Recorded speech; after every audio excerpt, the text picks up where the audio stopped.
Support for this video is provided by Barcode Security. Visit barcodesecurity.com to learn more.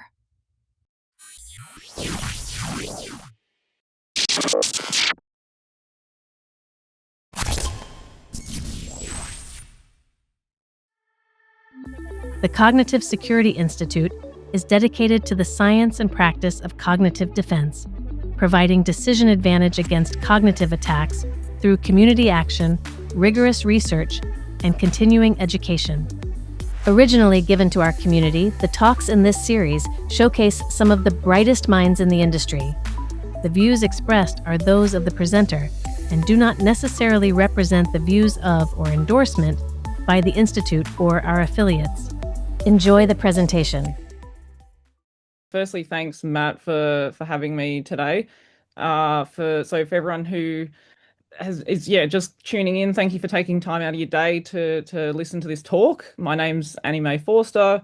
I am, as Matt mentioned, I am not from the US. I am from Australia. And I'm going to be talking about the scam compounds in Southeast Asia, which is, and just a disclaimer as well, I will be touching on some pretty traumatic things that have happened to people who've been in these compounds. So if that's triggering for anyone, I just wanted to put that disclaimer out there as well. Okay, cool. So just a little bit about me before we get started. So I am based in Canberra in Australia. For anyone who doesn't know where that is, it's the kind of on the east coast, but we're not really on the coast, we're a bit inland. It is the capital city, so it's basically the equivalent of Washington, D.C. It's where all the politicians and public servants hang out. I currently contract with the federal government. I also do some work with the Australian Strategic Policy Institute. I'm also run the events, monthly events for our Osaka Canberra chapter as well. And I also run a podcast called Lost in Cyberia, where we talk about the human side of cyber. And we also, my co-host and I also do some content on, you can find us on Instagram, YouTube, or LinkedIn, where we also do video content, kind of trying to help everyday people stay secure online.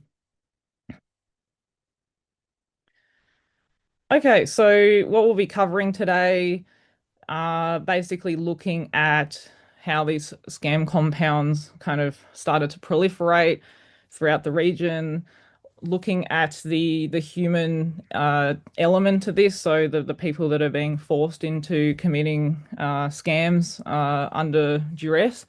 Also be looking at the kind of geopolitics behind this as well, and also what governments and law enforcements are doing, and I guess also what they're not doing, and what we can do to try and help either as cybersecurity professionals or policy makers, and also just in our day-to-day lives as well. Okay, so this is just a bit of background. So basically, these scam compounds, which are basically like these industrial size buildings where people are, and I have to probably a disclaimer as well, or probably make this clear, that not everyone who goes into these compounds is forced into it. There is quite a large kind of like gray zone as well. Some people go in willingly, and do this as just their day-to-day job. Some people go in willingly and then decide they don't want to do it anymore, but are unable to leave. And then there are the people that are tricked into going in and are forced to stay there and are forced to do it under against their will, basically. So there is quite a spectrum. But basically, and a bit of background as well for anyone who's not familiar with the Chinese kind of laws. Gambling is illegal in China. And so back in kind of like before 2012, there were a lot of these crime syndicates that were running online gambling in China. But in 2012, Xi Jinping decided to crack down on anti-corruption, and he tried to crack down on corruption. And basically, these criminal gangs then had to relocate out of China, but still were making money from Chinese people. So they relocated to places in Southeast Asia, like the Philippines, Cambodia, Laos, and Myanmar. And basically, so they could continue their operations. And a lot of Chinese people would then travel to Southeast Asia so that they could basically go on holiday and continue gambling. It's also probably worth noting as well, in countries like Cambodia, gambling is also illegal. So these casinos were built purely for foreigners.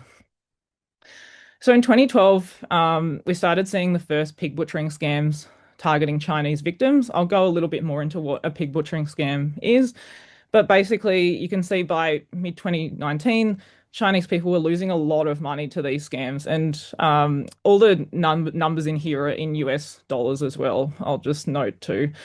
Then the pandemic hit, and a lot of people went who were working for these casinos and hotels went back to China because China had really strict border control. So a lot of people returned home. And then these crime syndicates were also not making any money because no one was traveling to Southeast Asia. And so they decided to convert to cyber fraud, and they decided to convert these hotels and casinos into scam compounds. And because they couldn't get the staff, because compared to the casinos where people were willingly going in to work in these facilities, they couldn't get the same amount of people who were willing to scam people willingly. So then they turned to human trafficking. And then in 2022, China decides to crack down on scams targeting Chinese citizens. And so then these crime syndicates pivot to targeting people in Australia, people in the US, where they could see that there was actually quite a big market there as well, because we tend to have a lot more money as well. Okay, so this is just a quick snapshot of some of the the how big this problem is. You can see that global revenue from pig butchering scams in 2023 alone was $63.9 billion. The fact that in the Golden Triangle, so Myanmar, Cambodia, and Laos, these countries alone in 2023 made $43.8 billion from scams, and that equated to about 40% of their GDP. So it's an enormous amount that they're profiting from this, and the reason why these scam compounds can continue to do well is because they have that protection from the corruption that happens in these countries. So people who are in the government, say in Cambodia, are often paid off. They make a lot of money as well from these scam compounds, and same with law enforcement. The police are often involved in this too. So it's really hard to stop. And as you can see, there's over 200,000 people that are being held in these scam compounds in Cambodia and Myanmar alone. And they come from all different countries. So it's not just Asia. I've had people in there from places in Africa, like Uganda, South Africa. And yeah, and like the amount of money that's being lost in the US in 2024 is $5 billion. But this number could be a lot higher because a lot of people are too embarrassed to report being scammed. So we don't actually know what the real number is. Okay, so in Chinese, 杀猪盘, this literally translates to pig butchering. So because this scam originated in China, this is where the term has come from. It's not a very nice sounding type of scam, and as you'll, I guess, like come to understand, it is one of their biggest money makers that they do in these scam compounds. So basically, the whole term pig butchering basically means that you're skinning the pig like from the top to the tail. So you're taking the person for everything that they have. So all of their finances basically. And so basically what happens is someone's approached on social media or a dating app, and they'll often target especially people who could be easier targets as well. So people who've recently had a death in the family, or someone who's recently going through a divorce, or they're lonely and they're looking for connection and they're looking for love. They then try and build that trust with that person. So they try and move the conversation to an encrypted messaging app like WhatsApp. And then they spend the time to actually build that trust with that person. You know, they start messaging them every day. telling them that they're thinking about them, basically trying to really build that trust with that person. And then finally, well, sorry, then they move, basically, they'll start to introduce some type of investment opportunity. So usually this is some type of fake crypto platform, and they'll either say themselves that, oh, look at all this money I've made from this investment, or they'll say a family member's made lots of money, and they'll basically tell them how easy it is and that it's really easy to build that type of wealth. And so the person will then go, oh, okay, like maybe I'll put in a little bit of money. And then it slowly starts to build until the point where they're taking out loans to put money into these type of scams. And often the the scammers as well will really put that psychological pressure on that person, and especially when that person is now has feelings for the scammer, they'll say things like, oh, well, we'll do it together, we'll create a joint account, so this is money for our future. And that really then makes the other person feel guilty if they're not also contributing to that amount as well. And then finally, unfortunately, that person eventually realizes that the whole thing was a scam. They've lost all of their entire life savings. This isn't always the case, but there's been stories of people who've lost millions and millions of dollars to these types of scams, and they're often at the age where they're no longer able to rebuild that wealth because they could be in their 60s. And a lot of people have also suffered a lot of health issues from being targeted in these scams, and then unfortunately they're no longer able to pay for the health, sorry, for their medical bills, because they don't have any money left. So it is really devastating, not only from a financial perspective, it's also devastating from an emotional perspective, because that person thinks that they are in a relationship with this person, and they have not only lost all their money, but they no longer have a relationship either. Okay, so this is just an example of what one of these compounds could look like. As you can see, it kind of looks like from the outside like a prison. You've got the barbed wire fences. There'll often be security guards patrolling the outside. But on the inside, there's things inside, like there's like a KTV room, so karaoke room. There's a restaurant, and you can see in the middle there's all the computers and SIM cards on the desk, basically lined up for people to do their work for the day. And these people are often sleeping in large dormitories, and for anyone who's been to Southeast Asia knows it gets really hot in the summer months, and in some countries it's hot all year round. So there's really no relief for them as well, even when they finish working.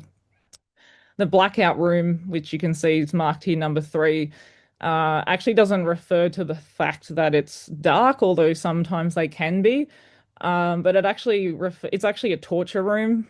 So for people who refuse to scam, or try and escape, or try and contact law enforcement, these people will often be taken here. There's a really good podcast actually, called Scammerland, and there's a Ugandan bloke who is interviewed, and he talks about how when he was trapped in one of these compounds in Myanmar, him and a few of other Ugandans were refused to continue scamming, and they were taken to the blackout room, where they were hung up. They had their hands handcuffed, and they were strung up from the ceiling, and basically had to hold their own weight up. And I think they were in there for like 4 or 5 days. And basically the term blackout room refers to the state that your mind goes to when you're inside this place. So yeah, it's pretty horrific, the kind of stuff that goes on in these facilities. You can see this quote here that says they torture like during the Khmer Rouge, which was from a security guard had said this, who worked at one of the compounds in Cambodia. And for anyone who isn't familiar with Khmer Rouge, so it was one of the worst genocides that happened in the 20th century. There was about 2 million Cambodians that were massacred, and which is why their population is very young today, because they're the only ones who basically survived. So yeah. Okay, so So the actual recruitment aspect of this, so how do these people actually end up in these facilities? So as you can see here, like from the stats, 75% male and multilingual, 50% held a university degree. This was just from 1 year that they found the victim profile. So you can see that they're looking for people that are well educated. They often speak English so that they can target victims in countries like Australia and the US. And they think that they're going into like a marketing job or an IT job, only to find that when they arrive, that is not what they'll be doing. Yeah, these places are run by real hardened criminals, and when they arrive, they have their passports taken from them, and yeah, it's just yeah, it's really devastating that the scam starts before they even arrive. There's been reports of people who've survived these compounds that some of them are working 12 hours a day, but there's even been reports that some work up to 20 hours a day.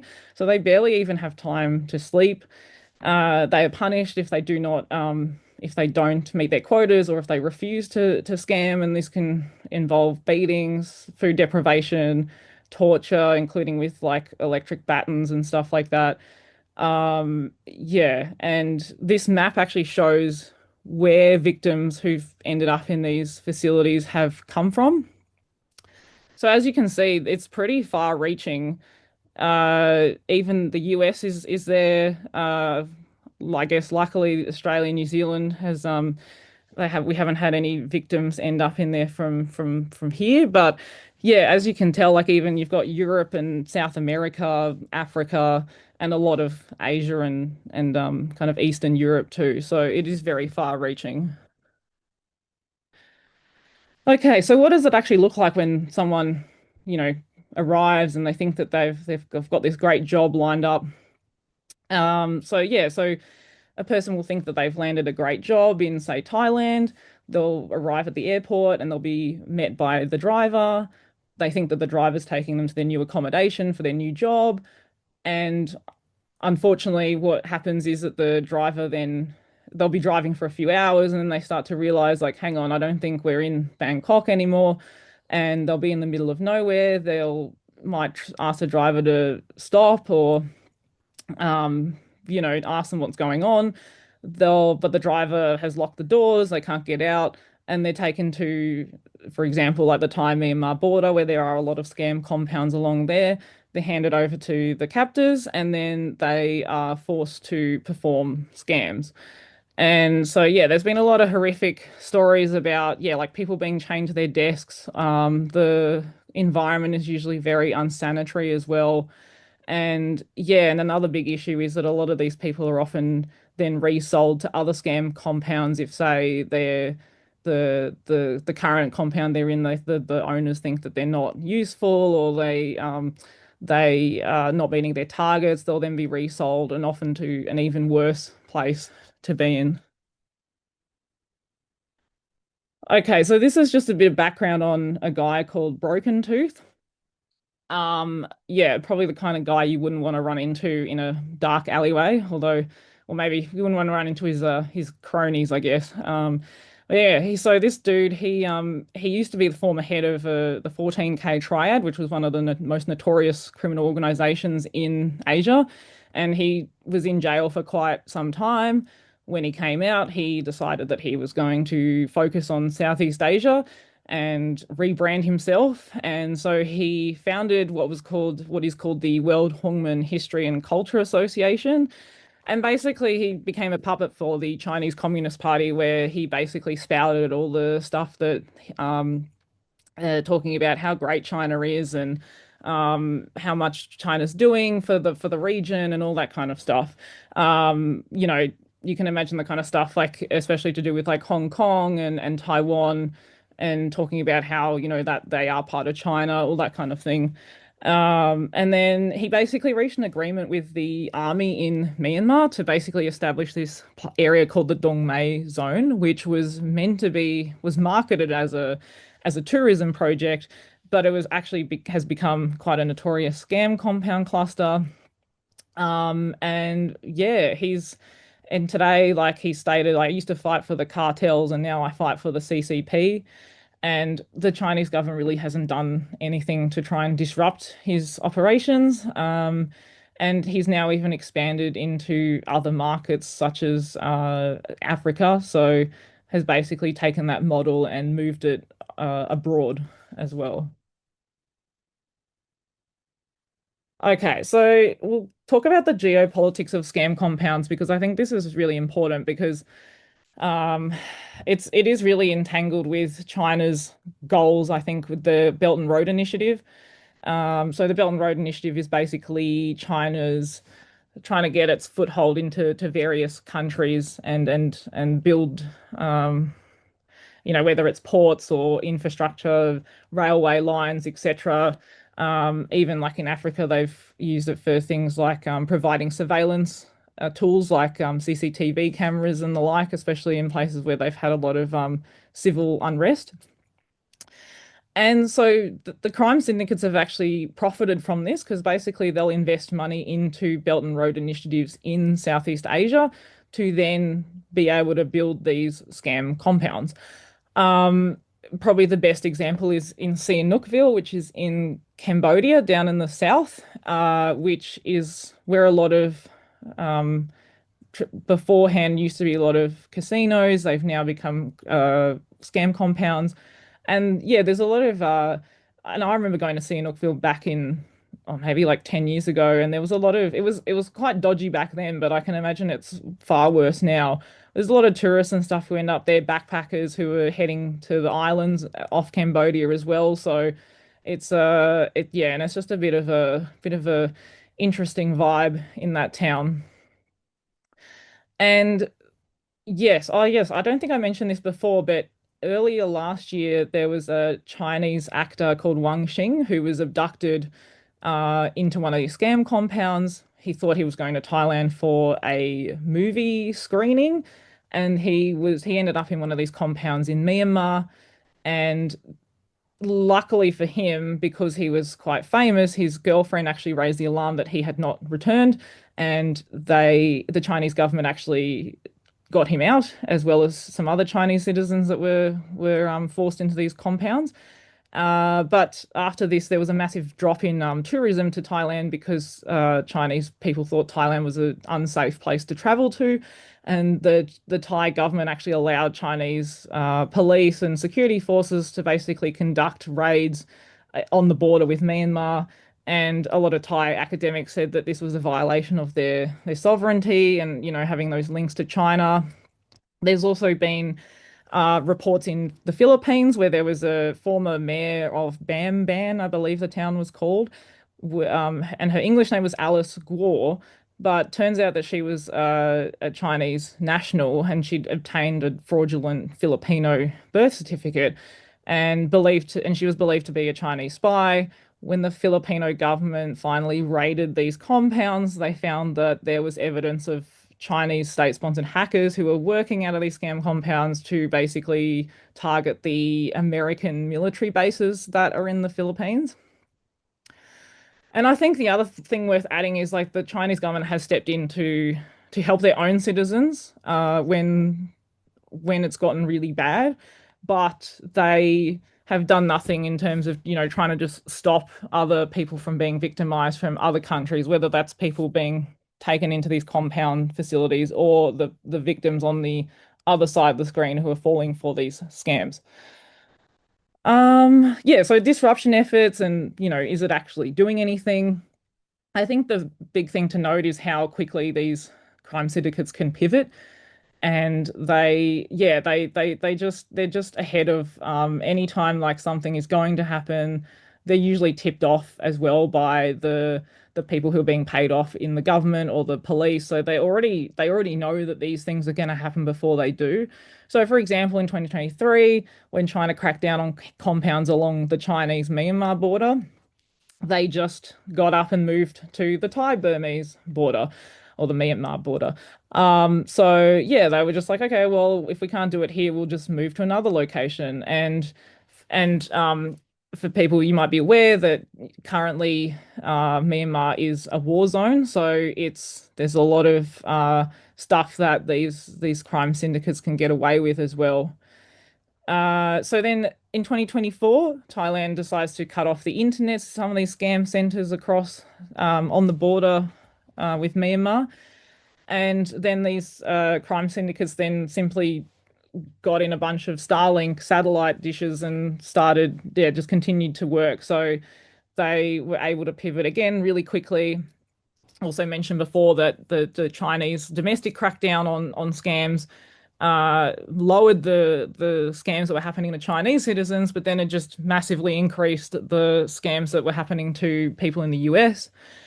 And then I mentioned before about the Filipino police raid as well, which actually hopefully also exposed that there was links to Chinese espionage, and hopefully that has made people, especially in the government, realize like how bad this problem is, and that it's not just scams. It's far more reaching than that. Okay, so what can we actually do about this? So I think, I mean, as I've said, it's a really difficult problem that we're facing, and I think because nothing has really been done too much up until this point. I mean, obviously there has been um, some investigation, but it's a problem that I think that we can't expect the governments to tackle alone, because as anyone who has worked for the government knows, like government work moves very slowly. And so we really need people from all different areas to come up with a solution, and probably anyone on this call who I assume there's probably a mix of what people do who are on the call, but we need people from academia, we need policy people, we need psychologists, we need people in law enforcement, and we need cybersecurity professionals to be involved in what's happening in this region. I think another big one is the capacity building in Southeast Asia. So some of especially the border towns in Thailand, it's for the first time some people are finally making money and are able to like feed their families. And so I think that's a really hard one, because then how do you then tell them, oh, well, we're going to stop this industry because it is obviously so harmful.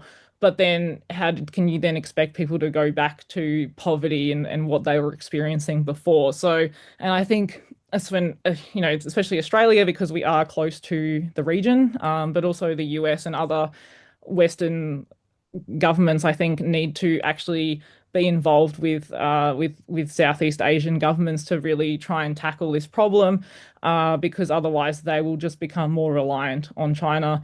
And we've seen China's influence in the Pacific, for example. So it's just another area for them to really kind of dig their claws into.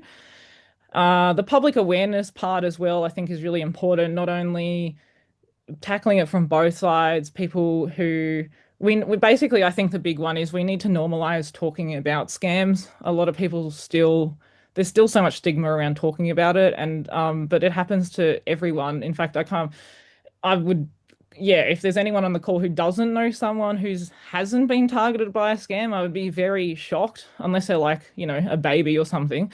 But it's just so far reaching. And I think, yeah, and also the definition of what is a victim, I think, because a lot of these people come out of these scam compounds who manage to escape, and they can't actually return home. So for example, like in China, for example, they would be seen as a criminal.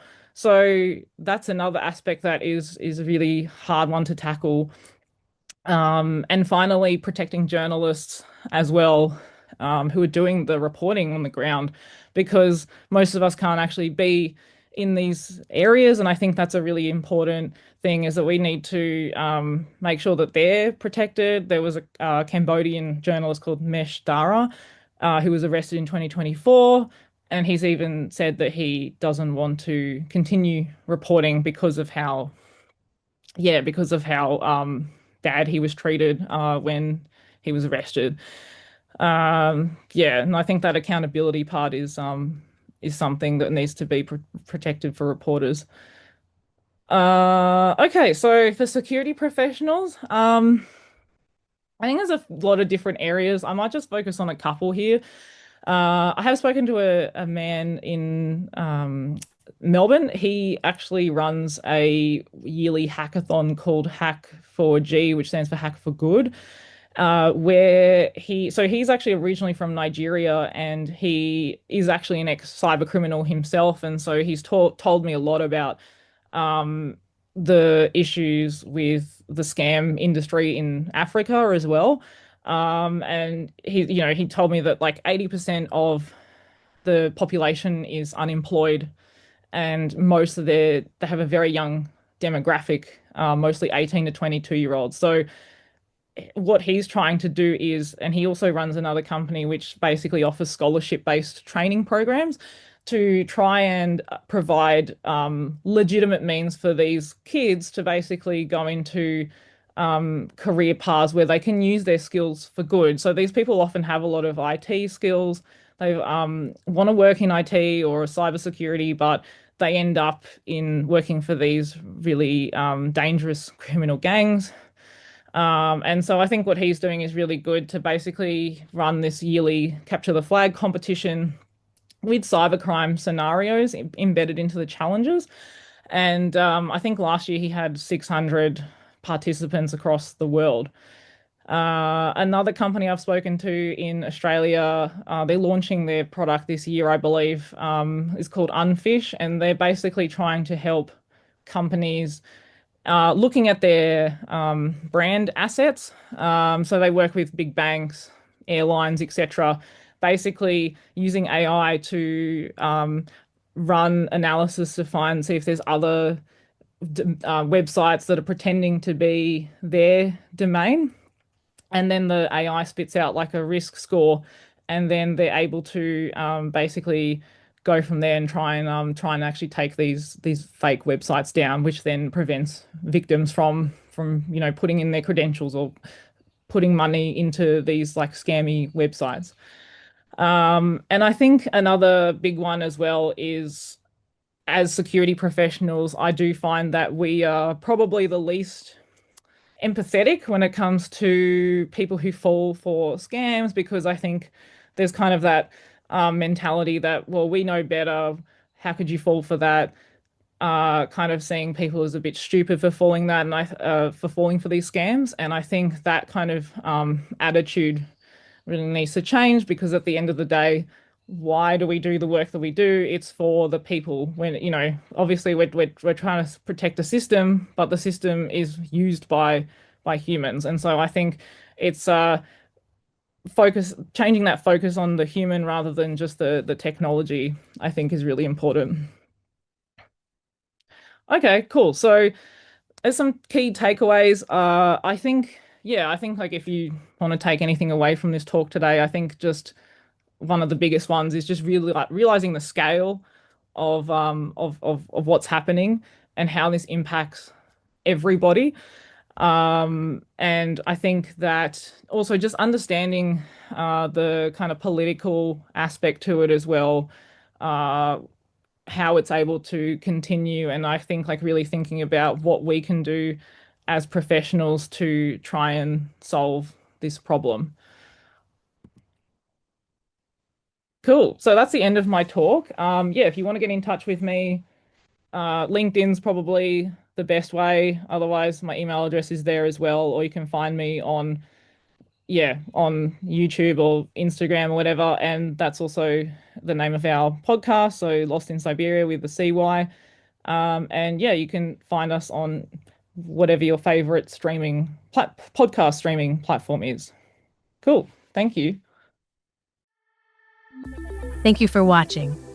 If you found this talk valuable, please like, share, and subscribe. To explore our initiatives and support our mission, visit cognitivesecurityinstitute.org. Together, we can protect what makes us human, the ability to think for ourselves. Support for this video is provided by Barcode Security. Visit barcodesecurity.com to learn more. If you are interested in sponsoring an upcoming video, visit cognitivesecurityinstitute.org/video-sponsor for more details.